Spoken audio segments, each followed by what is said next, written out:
सावन का महीना आते ही दुनिया भर के भारतीय राखी का दिन जानने के लिए उत्सुक हो जाते हैं।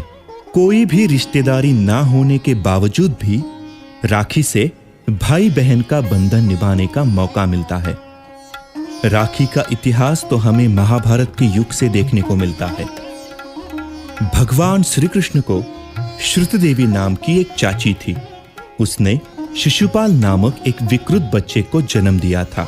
बड़ों से पता चलता है कि जिसके स्पर्श से शिशुपाल स्वस्थ होगा उसी के हाथों वह मारा जाएगा। एक दिन श्री कृष्ण अपने चाची के घर आए थे और जैसे ही श्रुतदेवी ने श्री कृष्ण के हाथों में अपने बेटे को रखा, वह बच्चा सुंदर हो गया।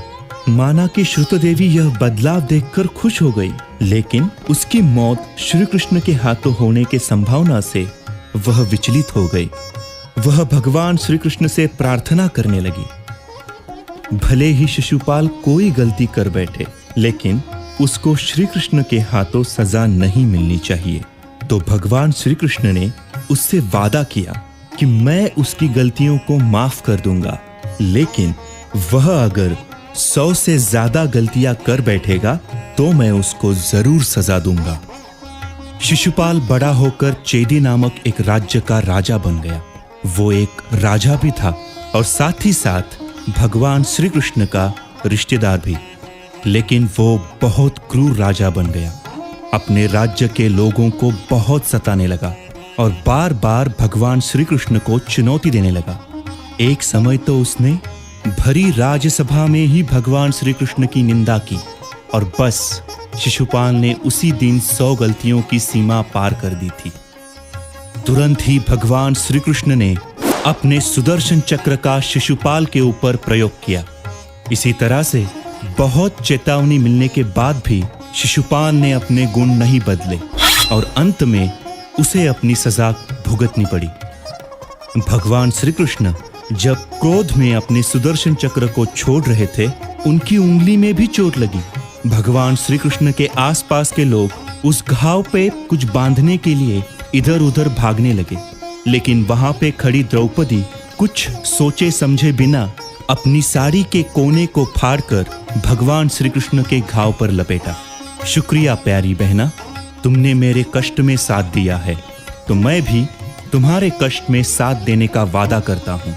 ये कह के भगवान श्री कृष्ण ने द्रौपदी को उनकी रक्षा करने का आश्वासन दिया था और इस घटना से रक्षाबंधन का प्रारंभ शुरू हुआ। बाद में जब कौरवों ने पूरी राजसभा के सामने द्रौपदी की साड़ी खींचकर जब उसका अपमान करने का प्रयास किया, तो भगवान श्री कृष्ण ने द्रौपदी को बचाकर अपना वादा पूरा किया था। उस समय से लेकर बहनें अपने भाइयों को राखी बांध रही है और बदले में भाई जीवन भर अपनी बहन की रक्षा करने का आश्वासन देते आ रहे हैं। सावन मास की पूर्णिमा पर राखी के अलावा कुछ और त्योहार भी मनाए जाते हैं। कुछ लोग इसी दिन अपनी यज्ञोपवीत बदलते हैं, इसीलिए इस दिन को जंध्याला पूर्णिमा भी कहते हैं। इस दिन ओडिशा और पश्चिम बंगाल में कुछ लोग राधा और कृष्ण की मूर्तियों को पालने में रखे झूला झुलाते हैं और इस दिन को झूलन पूर्णिमा कहते हैं। उत्तर भारत के कुछ राज्यों में इस दिन पर गेहूं के बीज बोते हैं और इस दिन को कजरी पूर्णिमा के नाम से पहचाना जाता है। केरल और महाराष्ट्र के लोग इस दिन को नारली पूर्णिमा बुलाते हैं और वे समुद्र देवता की पूजा करते हैं। हालांकि इस दिन कई तरह के उत्सव मनाए जाते हैं, लेकिन उनमें सबसे लोकप्रिय और प्रमुख त्योहार होता है रक्षाबंधन।